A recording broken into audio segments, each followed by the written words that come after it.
Hello friends, welcome to my channel SK garden tips. ನಾನು Sumathi. Friends, ಇವತ್ತಿನ video ಮಣ್ಣಿನ ಬಗ್ಗೆ ಮಾಡ್ತಾ ಇದ್ದೀನಿ. ತುಂಬಾ ಜನ ಕ್ವಶನ್ ಕೇಳಿದ್ರು ನನ್ನ, ಅಕ್ಕ ಹಳೆ ಮಣ್ಣನ್ನು ಬಿಸಾಕ್ಬೇಕಾ ಅಥವಾ ಹೊಸ ಮಣ್ಣನ್ನು ಅದು ಮಾಡೋದು ಹೇಗೆ, ಅದು ಹೊಸ ಗಿಡ ನೆಡೋದು ಹೇಗೆ ಅಂತ ತುಂಬಾ ಜನ ಕ್ವಶನ್ ಕೇಳಿದ್ದಾರೆ. ನಾನು ಯೂಟ್ಯೂಬ್ದಲ್ಲಿ ಬೇರೆ ಎಲ್ಲ ವಿಡಿಯೋ ನೋಡ್ತಿರ್ಬೇಕು. ತುಂಬಾ ಜನ ಏನದನ್ನ ಮಿಸ್ಗೈಡ್ ಮಾಡಿದ್ದಾರೆ ಅಂದ್ರೆ, ಹಳೆ ಮಣ್ಣು ಯಾವುದಕ್ಕೂ ಕೆಲ್ಸಕ್ಕೆ ಬರಲ್ಲ, ಆ ಮಣ್ಣನ್ನು ತೆಗೆದು ಬಿಸಾಕ್ಬಿಟ್ಟು ಪ್ರತಿ ವರ್ಷ ಬೇರೆ ಹೊಸ ಹೊಸ ಮಣ್ಣು ಹಾಕ್ಕೊಳ್ಬೇಕು ಅಂತ ತುಂಬಾ ಜನ ಹೇಳಿದ ವಿಡಿಯೋ ನಾನು ನೋಡಿದ್ದೆ. ಎಲ್ಲ ನನ್ಗೊಂದ್ಸತಿ ಅನ್ಸುತ್ತೆ, ಈ ತರ ಯಾಕೆ ಮಿಸ್ಗೈಡ್ ಮಾಡ್ತಾ ಇದ್ದಾರೆ. ಮಣ್ಣಿಗೆ ಒಂದು ಆಯುಷ್ ಮುಗೀತು ಅಂತ ಇರಲ್ಲ, ಅದಕ್ಕೆ ಒಂದು ಪೀರಿಯಡ್ ಅಂತ ಇರಲ್ಲ. 1 ವರ್ಷ 2 ವರ್ಷ ಮಾತ್ರ ಬದುಕಿರುತ್ತೆ, ಆಮೇಲೆ ಅದು ಸತ್ತೋಗುತ್ತೆ ಅಂತ ಏನಿರಲ್ಲ. ಮಣ್ಣು ಯಾವಾಗ್ಲೂ ನಿತ್ಯ ಸಂಜೀವಿನಿ. ಅದರಲ್ಲಿ ಯಾವಾಗ್ಲೂ ಯಾವ ಗಿಡ ನೆಟ್ಟರು ಕೂಡ ತುಂಬಾ ಚೆನ್ನಾಗೇ ಬೆಳೆಯುತ್ತೆ.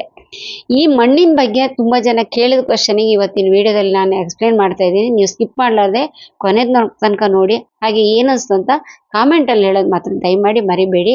ನನ್ನ ಚಾನಲ್ ಫಸ್ಟ್ ಟೈಮ್ ನೋಡ್ತಾ ಇದ್ರೆ ಸಬ್ಸ್ಕ್ರೈಬ್ ಮಾಡ್ಕೊಂಡು ಆಮೇಲೆ ವಿಡಿಯೋನ ಕಂಟಿನ್ಯೂ ಮಾಡಿ, ಓಕೆನಾ.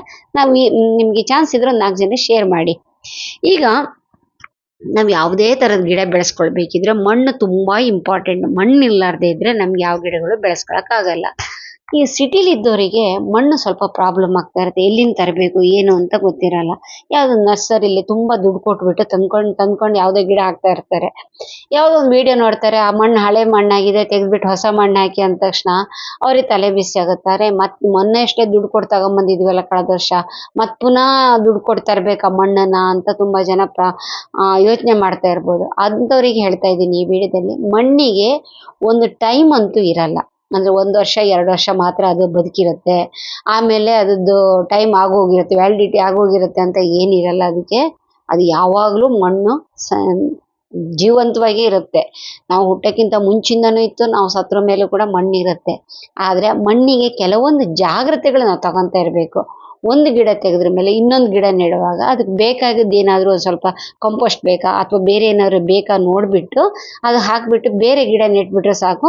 ಆ ಮಣ್ಣಲ್ಲಿ ಏನೇ ಥರದ ಪ್ರಾಬ್ಲಮ್ ಇರಲ್ಲ. ಅದಕ್ಕೋಸ್ಕರ ಹೇಳ್ತಾ ಇದ್ದೀನಿ, ನಿಮ್ದು ಹಳೆ ಮಣ್ಣು ಆಯ್ತಲ್ಲ ಅಂತ ನೀವು ಯಾವುದೇ ಥರದ ಚಿಂತೆ ಬೇಜಾರು ಏನು ಮಾಡ್ಕೊಳ್ಳೋದು ಬೇಕಾಗಿಲ್ಲ. ಆ ಮಣ್ಣು ತುಂಬಾ ಚೆನ್ನಾಗಿ ಕೆಲಸ ಮಾಡುತ್ತೆ, ಓಕೆನಾ. ಸರಿ, ಈಗ ಎಕ್ಸಾಂಪಲ್ ನಾನು ಇಲ್ಲೊಂದು ಮಣ್ಣಿನ ಪಾಟ್ ತೋರಿಸ್ತೀನಿ. 2 ವರ್ಷದಿಂದ ಇದ್ರಲ್ಲಿ ಒಂದು ಕೆಲವೊಂದು ಗಿಡ ಎಲ್ಲ ಇತ್ತು, ಕಳೆ ಗಿಡಗಳು ಬೇರೆ ಗಿಡ ಎಲ್ಲ ಇತ್ತು.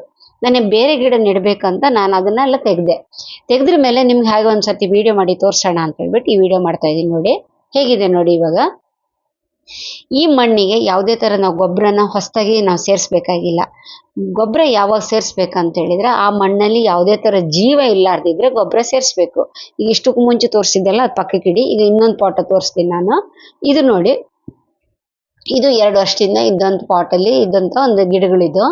ಇದು ನಾನು ಯಾರೋ ಕಟಿಂಗ್ ತಂದು ಕೊಟ್ರಂತ ನೆಟ್ಟಿದೆ. ತುಂಬಾ ಚೆನ್ನಾಗಿರುತ್ತೆ ಅಲ್ಲ ಅಂತ. ಇರುವಂತಿಗೆನೇ ಏನಂತಾರೆ, ನಮ್ಮ ಕುಂದಾಪುರ ಸೈಡ್ ಇರುವಂತಿಗೆ ಅಂತ ಸಣ್ಣ ಸೇವಂತಿಗೆ ಇದ್ದಂಗೆ ಇರುತ್ತೆ. ನಿಮ್ಮೂರಲ್ಲಿ ಏನಂತಾರೆ ಅಂತ ನಂಗೆ ಕಾಮೆಂಟಲ್ಲಿ ಹೇಳಿ. ಇದು ತಂದು ಹಾಕೋ ತನಕ ಮಾತ್ರ ನಮ್ಮ ಜವಾಬ್ದಾರಿ. ತಂದು ಹಾಕಿದ್ರ ಮೇಲೆ ಎಲ್ಲೋ ಒಂದು ಕಡೆ ಬೆಳಿತಾನೆ ಇರುತ್ತೆ. ಅದು ಹಾಗೆ ಬಿಟ್ಟರೆ ಇಡೀ ಊರು ಕೂಡ ಹಬ್ಕೊಂಡು ಹೋಗುವಂಥ ಒಂದು ಕೆಟ್ಟ ಗಿಡ ಅಂತ ಹೇಳ್ತೀನಿ ನಾನು. ನಮ್ಮ ಮನೇಲಂತೂ ಏನು ಮಾಡಿದ್ರು ಅದು ಹೋಗಲ್ಲ. ಸರಿ, ಈ ಇದ್ರಲ್ಲಿ ಈಗ ದೊಡ್ಡ ಗಿಡ ತೋರಿಸ್ತಾ ಇದೆ ನೋಡಿ. ಇದು ಸಾಂಗ್ ಆಫ್ ಇಂಡಿಯಾ ಅಂತ ಹೇಳ್ತಾರೆ. ಇದು ನೆರಳಲ್ಲಿ ಬೆಳೆಯುವಂಥ ಗಿಡ. ಇದು ಕಟಿಂಗಲ್ಲಿ ಕೂಡ ಈಸಿಯಾಗಿ ಬೆಳೆಯುತ್ತೆ. ಇದು ಸಣ್ಣ ಕಟಿಂಗ್ ತೆಗೆದು ನೆಟ್ಟಿದ್ದೆ ನಾನು. ನೋಡಿ ಇಷ್ಟು ದೊಡ್ಡಕ್ಕಾಗಿದೆ. ಕೆಳಗಡೆ ಅದು ಹೂವಿನ ಗಿಡ ಇದೆ. ಇವಾಗ ನಾನು ಇಷ್ಟು ಮುಂಚೆ ಹೇಳಿದ್ನಲ್ಲ, ಈ ಮಣ್ಣಲ್ಲಿ ಯಾವ್ದಾದ್ರು ಪ್ರಾಬ್ಲಮ್ ಬರುತ್ತಾ 2-3 ವರ್ಷದಿಂದ ಖಾಲಿ ಮಾಡ್ಲಾರ್ದಿದ್ರೆ ಅಂತ ನೋಡೋಣ. ಇವಾಗ ನೋಡಿ, ಆ ಗಿಡಗಳನ್ನೆಲ್ಲ ತೆಗ್ದೆ ನಾನು. ಆ ಹೂವಿನ ಗಿಡ ಎಲ್ಲ ತೆಗೆದ್ಬಿಟ್ಟು ಈ ಮಣ್ಣು ನಿಮಗೆ ತೋರ್ಸೋಣ ಅಂತ. ನೋಡಿ ಅದ್ರ ಬೇರೆ ನೋಡಿ ಎಷ್ಟು ಬಲವಾಗಿ ಬೆಳ್ಕೊಂಡಿದೆ ನೋಡಿ. ಈ ಮಣ್ಣಲ್ಲಿರೋ ಸಾರ ಎಲ್ಲ ಆ ಗಿಡಗಳೇ ತಿಂದಾಕಿದೆ, ಅದು ಮಾತ್ರ ಡೌಟೇ ಇಲ್ಲ. ಯಾಕಂದ್ರೆ ಸಾಂಗ್ ಆಫ್ ಇಂಡಿಯಾ ಜಾಸ್ತಿ ಏನದಕ್ಕೆ ಗೊಬ್ಬರ ಏನು ಕೇಳಲ್ಲ. ಸ್ವಲ್ಪ ನೀರು ಹಾಕ್ಬಿಟ್ರು ಸಾಕೋದು, ಆರಾಮಾಗಿ ಬೆಳ್ಕೊಂಡು ಹೋಗುತ್ತೆ. ಈಗ ಇದು ತೆಗೆದ್ರ ಮೇಲೆ ನೋಡಿ ಹೇಗಿದೆ ನೋಡಿ. ಇದು ನಿಮ್ಗೆ ಈ ಪಾಟಲ್ಲಿ ಮಣ್ಣು ಕಾಣಿಸ್ತಾ ಇರ್ಬೋದು. ಹಾಗೆ ಇದ್ರ ಜೀವ ಇದೆಯಲ್ಲ ಅಂತ ನಾನು ನಿಮ್ಗೊಂದು ತೋರಿಸ್ತೀನಿ ನೋಡಿ. 2 ವರ್ಷದಿಂದ ಮಣ್ಣು ಅದರಲ್ಲಿ ಇದ್ರೂ ಕೂಡ ನೋಡಿ, ಯಾವುದೋ ಒಂದು ಬೀಜ ಬಿದ್ದಿದೆ, ಮೊಳಕೆ ಬಂದಿದೆ ನೋಡಿ. ಯಾವುದೇ ಮಣ್ಣಲ್ಲಿ ಮೊಳಕೆ ಬಂದಿದೆ ಅಂದ್ರೆ ಶಕ್ತಿ ಇದೆ ಅಂತಾನೆ ಅರ್ಥ. ಮಣ್ಣಲ್ಲಿ ಯಾವುದೇ ತರ ನಾವು ಹೊಸದಾಗಿ ಆ್ಯಡ್ ಮಾಡ್ಬೇಕಾಗಿಲ್ಲ, ಹೊಸದಾಗಿ ಅದಕ್ಕೆ ಸೇರಿಸ್ಬೇಕಾಗಿಲ್ಲ. ಮಣ್ಣು ಯಾವಾಗ ನಾವು ಗೊಬ್ಬರ ಕೇಳುತ್ತೆ ಅಂತ ಹೇಳಿದ್ರೆ ಆ ಮಣ್ಣಲ್ಲಿ ಯಾವುದೇ ತರ ಜೀವಿಗಳು ಇರ್ಲಾರ್ದೆ ಇದ್ರೆ, ಅಂದ್ರೆ ಜೀವಿಗಳು ಸಣ್ಣ ಸಣ್ಣ ಸಣ್ಣ ಪುಟ್ಟ ಹುಳುಗಳಾಗ್ಲಿ ಇಂಥದ್ದೇನು ಇರ್ಲಾರ್ದೆ ಇದ್ರೆ, ಬರೀ ಡ್ರೈ ಆಗಿದ್ರೆ ಮಾತ್ರ ಆ ಮಣ್ಣಿಗೆ ನಾವು ಸ್ವಲ್ಪ ಗೊಬ್ಬರ ಸೇರಿಸ್ಬೇಕಂತ ಅರ್ಥ. ಈ ಮಣ್ಣು ನೋಡಿ, ಇದು ಬೇರ್ ತುಂಬಾ ಜಾಸ್ತಿ ಬೆಳೆಯುವಂತ ಗಿಡ ಇದೆ ಈ ಸಾಂಗ್ ಆಫ್ ಇಂಡಿಯಾ ಅನ್ನೋದು. ನೋಡಿ ರೆಡ್ ರೆಡ್ ಕಲರ್ ಎಲ್ಲ ಕಾಣಿಸುತ್ತಲ್ಲ ನಿಮ್ ಬೇರು, ಅವೆಲ್ಲದೂ ಕೂಡ ಈ ಗಿಡದ್ದೆ. ಬೇರೆ ಬೇರೆ ತೋರಿಸಿದ್ನಲ್ಲ ಅದು ಅದ್ರದ್ದು. ಈಗ ಕಳೆ ಗಿಡಗಳು ಒಂದು ಒಳ್ಳೇದು ನಮ್ಮ ಪಾಟಲ್ಲಿ ಇರೋದು, ಯಾಕಂತ ಹೇಳಿದ್ರೆ ಅದರಲ್ಲಿ ಒಣಗಿದ ಎಲೆ ಎಲ್ಲ ಹಣ್ಣಾಗಿದ್ದ ಎಲೆ ಎಲ್ಲ ಬೀಳುತ್ತಲ್ಲ, ಆವಾಗ ಈ ಮೇನ್ ಗಿಡನ ತಂಪಾಗಿಡುತ್ತೆ. ಆದ್ರೆ ಕೆಲವೊಂದು ಜಾತಿಗಳದ್ದು ಮಾತ್ರ ಈ ಮೇನ್ ಗಿಡ ಬೆಳೆಯಕ್ ಬೆಳೆನಾರ್ದೆ ಅದೇ ಜಾಸ್ತಿ ತೀರ್ಕೊಂಡ್ಬಿಡುತ್ತೆ. ಅಂತ ಕಳೆ ಗಿಡಗಳಿದ್ರೆ ನಾವು ತೆಗ್ದಾಕ್ಬಿಡ್ಬೇಕು. ಇನ್ನೊಂದು ಮಣ್ಣಿಗೆ ನಾವು ಅವಾಗವಾಗ ಮಾಡ್ತಾ ಇರ್ಬೇಕಾದ ಒಂದು ಜಾಗೃತಿ ಏನಂತ ಹೇಳಿದ್ರೆ, ಈ ತರದ್ ಯಾವ್ದಾದ್ರು ಒಂದು ಶಾರ್ಪ್ದೊಂದು ಟೂಲ್ಸ್ ತಗೊಂಡ್ಬಿಟ್ಟು ಅದನ್ನ ನೀಟಾಗಿ ಕೆಳಗೆ ಮೇಲೆ ಮಾಡ್ಬೇಕು ಮಣ್ಣನ್ನ.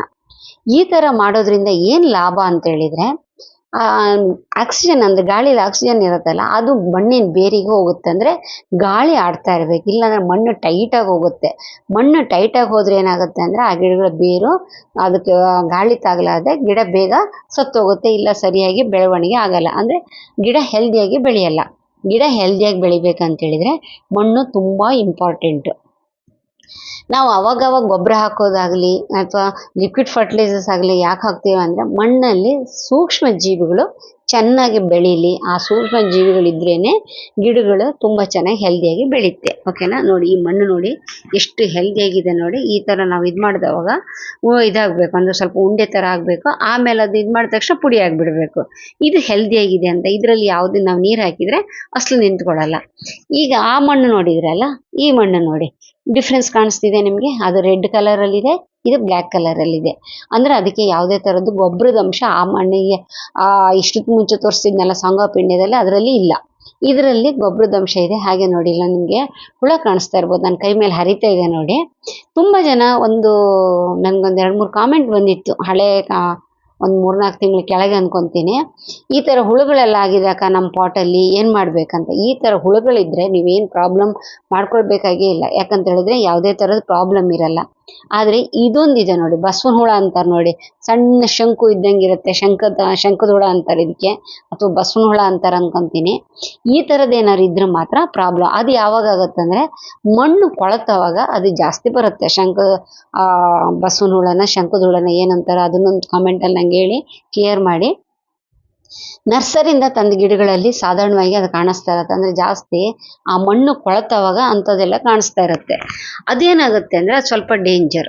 ಇಷ್ಟಕ್ಕೂ ಮುಂಚೆ ತೋರಿಸಿದ ಹುಳ ಏನ ಮಾಡಲ್ಲ, ಅದು ಮಣ್ಣಿಗೆ ಅದು ನಮಗೆ ಫ್ರೆಂಡ್ ತರನೇ ಕೆಲಸ ಮಾಡ್ತಿರುತ್ತೆ. ಅದ್ರ ಈ ಶಂಕದ ಹುಳ ಇದೆಯಲ್ಲ, ಈ ಬಸವನ ಹುಳ ಅಂತ ನೋಡಿ, ಅದು ಮಾತ್ರ ನೈಟ್ ಟೈಮು ಈ ಗಿಡದ ಮೇಲೆ ಹತ್ಬಿಟ್ಟು, ಅಂದ್ರೆ ಜಾಸ್ತಿ ಇದೆ ಗಿಡದ ಮೇಲೆ ಹತ್ಬಿಟ್ಟು ಗಿಡದ ಸುಳಿ ಎಲ್ಲ ತಿಂದು ಹಾಕ್ಬಿಡುತ್ತೆ.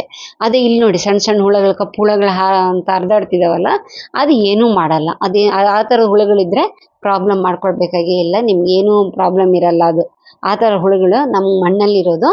ಆ ಮಣ್ಣು ಗುಡ್ ಹೆಲ್ದಿ ಚೆನ್ನಾಗಿದೆ ಅಂತಾನೆ ಅರ್ಥ ನಮಗೆ. ಅದು ಇಂಡಿಕೇಟ್ರು ಒಂಥರ ಮಣ್ಣು ಹೆಲ್ದಿ ಆಗಿದೆ ಅಂತೇಳಿ. ಓಕೆನಾ? ಇನ್ನೊಂದು ಮಣ್ಣಲ್ಲಿ ಒಂದು ಕಳ್ಳು ಹುಳ ಇರುತ್ತೆ. ಅದು ಹೇಗಿರುತ್ತೆ ಅಂದ್ರೆ ಈ ಕ್ಯಾಟ್ರಪಿಲ್ಲರ್ ಇರುತ್ತಲ್ಲ, ಏನಂತಾರೆ ಅಂದ್ರೆ ಚಿಟ್ಟೆ ಆಗ್ಬೇಕಿದ್ರೆ ಮುಂಚೆ ಸಣ್ಣದೊಂದು ಏನಂತಾರೆ ಅದಕ್ಕೆ ಕಂಬಳಿ ಹುಳ ತರ ಇರುತ್ತೆ. ಇದು ಏನ್ ಮಾಡುತ್ತೆ ಅಂದ್ರೆ ರಾತ್ರಿ ಟೈಮ್ ಗಿಡಕ್ಕೆ ನಾವು ಈ ಸೊಪ್ಪುಗಳು ಅಂತ ಹಾಕಿರ್ತೀವಲ್ಲ ಅಂಥದ್ದು ಬೇಗ ಜಾಸ್ತಿ ತಿಂದ್ಬಿಟ್ಟು ಡೇ ಟೈಮ್ ಬಂದ ತಕ್ಷಣ, ಅಂದ್ರೆ ಸೂರ್ಯ ಉದಯ ಆದ ತಕ್ಷಣ ಮಣ್ಣಲ್ಲಿ ಹೋಗಿ ಮುಚ್ಕೊಳ್ಳುತ್ತೆ. ನಿಮ್ಗೆ ಇಲ್ಲಿ ಕಾಣಿಸ್ತಾ ಇರ್ಬೋದು ಒಂದು ಸೈಡಿಗೆ ಕಪ್ಪು ಹುಳ ತಿರುಗ್ತಾ ಇದೆ ನೋಡಿ, ಇಲ್ಲಿ ನೋಡಿ ಹತ್ತುತ್ತಾ ಇದೆ ಮೇಲೆ. ಅದು ಇಷ್ಟು ತನಕ ಮಣ್ಣೊಳಗೆ ಇತ್ತು. ನಾನು ಮಣ್ಣನ್ನು ಲೂಸ್ ಮಾಡಿದ್ನಲ್ಲ, ಆವಾಗ ಅದು ಹೊರಗೆ ಬಂತು. ನಮ್ಮ ಗಿಡಗಳೇನಾದ್ರೂ ಎಲೆಗಳೆಲ್ಲ ಅವಲ್ಲಲ್ಲೇ ಕಟ್ಟಾಗ್ತಾ ಇದ್ರೆ ಯಾವುದೋ ಹುಳ ತಿಂತಿದೆ ಅಂತೇಳಿ ನಮ್ಗೆ ಅನುಮಾನ ಬಂದ್ರೆ ಮಣ್ಣನ್ನು ತೆಗೆದು ನೋಡಿ, ನೈಟ್ ಟೈಮ್ ನೋಡಿದ್ರೆ ಗೊತ್ತಾಗುತ್ತೆ. ಡೇ ಟೈಮ್ ಆದ್ರೆ ಮಣ್ಣನ್ನು ಈ ತರ ಟೆಸ್ಟ್ ಮಾಡಿದ್ರೆ ಕಾಣಿಸುತ್ತೆ. ಇದು ನೋಡಿ, ಇದು ಕಂಬಳಿ ಹುಳ ಅಲ್ಲ, ಇದ್ರಲ್ಲಿ ಚಿಟ್ಟೆ ಏನ್ ಬರಲ್ಲ. ಇದು ಏನ್ ಮಾಡುತ್ತೆ ಅಂದ್ರೆ ಆ ಮಣ್ಣು ತಿನ್ನಕಂತ ಮಣ್ಣು, ಇದು ಗಿಡದ ಹುಳ, ಇದು ಗಿಡ ತಿನ್ನಂಥದ್ದು. ಇದಕ್ಕೆ ಹೆಸರೇನೋ ನಂಗೆ ಗೊತ್ತಿಲ್ಲ. ಈ ಥರದ್ದು ಏನಾದ್ರು ಇದ್ರೆ ತೆಗೆದ್ಬಿಟ್ಟು ದೂರ ಬಿಸಾಕ್ಬಿಡಿ. ಇದ್ರಲ್ಲಿ ಯಾವುದೇ ಥರ ಚಿಟ್ಟೆ ಆಗಲ್ಲ. ನೀವೇನು ಕಂಬಳಿ ಹುಳ ಇದನ್ನ ಬಿಟ್ಬಿಟ್ರೆ ಚಿಟ್ಟೆ ಆಗುತ್ತೆ ಅಂದ್ಕೊಳ್ಳೋದೇನು ಬೇಡ. ಆ ಥರ ಕಂಬಳಿ ಹುಳ ಏನಾದ್ರು ಇದು ಏನಾಗುತ್ತೆ ಅಂದ್ರೆ ಎಲೆ ಮೇಲೆ ಇರುತ್ತೆ, ಅದು ಮಣ್ಣೊಳಗೆ ಅದು ಅವಿತ್ಕೊಂಡಿರಲ್ಲ. ಅದು ಮಾತ್ರ ನಿಮಗೆ ಒಂದು ಗುರುತು ಅಷ್ಟೇ. ಓಕೆನಾ? ಸರಿ ನೋಡಿ, ಈ ಥರ ಹುಳುಗಳು ಕಾಣಿಸಿದ್ರೆ ತೆಗೆದು ಬಿಸಾಕ್ಬಿಡಿ. ಇದು ಡೇಂಜರ್. ಇದು ಡೇಂಜರು. ಆ ಬಸವನ ಹುಳ ಅಥವಾ ಶಂಕದ ಹುಳ ಅಂತೀವಲ್ಲ ಅದು ಡೇಂಜರು. ಇಂಥದ್ದೇನಾದ್ರು ಇದ್ರೆ ಮಾತ್ರ ತೆಗೆದು ಬಿಸಾಕ್ಬಿಡ್ಬೇಕು, ದೂರದಲ್ಲಿ ಬಿಸಾಕ್ಬಿಡ್ಬೇಕು, ಅದನ್ನ ನಾಶ ಮಾಡಬೇಕು. ಅದನ್ನ ಬಿಟ್ಟು ಈ ಎರೆಹುಳ ಇರಲಿ ಅಥವಾ ಬೇರೆ ಕಪ್ಪು ಕಪ್ಪು ಹುಳ ಇರಲಿ, ಇಂಥದ್ದು ಏನಾದ್ರು ಇದ್ರೂ ಕೂಡ ಮಣ್ಣು ಹಾಳಾಗಲ್ಲ. ಈಗ ಅವೆರಡು ಮಣ್ಣು ನೋಡಿದ್ರಲ್ಲ, ಇವಾಗ ಮೂರನೇ ಥರ ತೋರಿಸ್ತೀನಿ ನಾನು ನಿಮಗೆ. ಒಂದು ಗಿಡದ ಬೇರು ಜಾಸ್ತಿ ಆಗಿಬಿಟ್ಟು ಅದರೆಲ್ಲ ಎಲ್ಲ ಗೊಬ್ಬರದ ಅಂಶ ಎಲ್ಲ ಕಮ್ಮಿ ಆಗಿಬಿಟ್ಟಿತ್ತು. ಇನ್ನೊಂದು 2 ವರ್ಷ ಆದರೂ ಕೂಡ ಅದ್ರ ಗೊಬ್ಬರದ ಅಂಶ ಯಾವುದೇ ಥರ ಕಮ್ಮಿ ಆಗಿಲ್ಲ. ಇದು ಮೂರನೇದು ನೋಡಿ ಯಾವ ಥರ ಇದಾಗಿದೆ ನೋಡಿ, ಇದು ಮುದ್ದೆ ಮುದ್ದೆ ಆಗಿದೆ. ಈ ಥರ ಮಣ್ಣಿದ್ದಾಗ ಮಾತ್ರ, ಈ ಮಣ್ಣನ್ನು ಕೂಡ ನೀವು ಬಿಸಾಕಬೇಕಾಗಿಲ್ಲ. ಇದನ್ನ 3-4 ದಿವಸ ಬಿಸಿಲಲ್ಲಿ ಹಾರಾಕ್ಬಿಡಿ. ಆವಾಗ ಅದೇನಾಗುತ್ತೆ, ಪುಡಿ ಪುಡಿ ಆಗುತ್ತೆ. ಅದಕ್ಕೆ ಸ್ವಲ್ಪ ಗೊಬ್ಬರ ಹಾಕಿಬಿಟ್ಟು ನಾವು ಹೊಸ ಗಿಡ ನೆಟ್ಟರು ಕೂಡ ತುಂಬ ಚೆನ್ನಾಗಿರುತ್ತೆ. ಈ ವಿಡಿಯೋದಲ್ಲಿ ನಾನು ಏನು ಹೇಳಿದ್ದೀನಿ ಅಂದರೆ, ಯಾವುದೇ ಥರದ ಮಣ್ಣನ್ನು ಬಿಸಾಕೋದೇ ಬೇಕಾಗಿಲ್ಲ ನೀವು. ಅದಕ್ಕೆ ಗೊಬ್ಬರ ಆಗಲಿ, ಮರಳಾಗಲಿ, ಕೋಕೋಪೀಟ್ ಆಗಲಿ, ಇಂಥದ್ದೆಲ್ಲ ಮಿಕ್ಸ್ ಮಾಡಿಬಿಟ್ರೆ ಸಾಕು, ಪುನಃ ಅದಕ್ಕೆ ಜೀವ ಬರುತ್ತೆ. ಅಷ್ಟೇ ಬಿಟ್ಟರೆ ಬೇರೆ ಯಾರೋ ವಿಡಿಯೋದಲ್ಲಿ ಹೇಳಿದ್ದಾರೆ ಅಂತ ನಿಮ್ಮ ಮಣ್ಣನ್ನೆಲ್ಲ ಚೇಂಜ್ ಮಾಡಬೇಕಾಗಿಲ್ಲ. ವರ್ಷಕ್ಕಲ್ಲ, 2 ವರ್ಷಕ್ಕಲ್ಲ, 10 ವರ್ಷ ಆದರೂ ಕೂಡ ನಮ್ಮ ಮಣ್ಣನ್ನು ನಾವು ಚೇಂಜ್ ಮಾಡಬೇಕಾಗಿಲ್ಲ. ಇದು ಫ್ರೆಂಡ್ಸ್ ಇವತ್ತಿನ ವಿಡಿಯೋ ನಿಮ್ಗೆ ಇಷ್ಟ ಆಗಿದೆ ಅಂದ್ಕೊಂಡಿದ್ದೀನಿ. ನೆಕ್ಸ್ಟ್ ಒಳ್ಳೆಯ ವಿಡಿಯೋದಲ್ಲಿ ಬರ್ತೀನಿ. ಅಲ್ಲಿ ತನಕ